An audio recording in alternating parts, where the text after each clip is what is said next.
25,000 টাকা কাবিনে আমার মা 17 বছর সংসার করছে। ও হে পুরুষ, আমি তো সেই মায়েরই মেয়ে।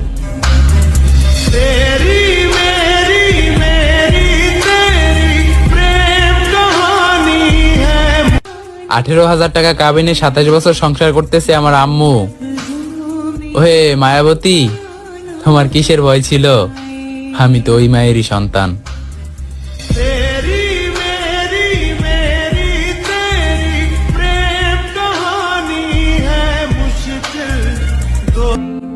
বর্তমানের ছেলেদের নিজের গার্লফ্রেন্ডের প্রতি যতটুকু ভালোবাসা থাকে, অতটুকু ভালোবাসা যদি নিজের বাবা মার প্রতি থাকতো, তাহলে বৃদ্ধাশ্রম তৈরি হতো না।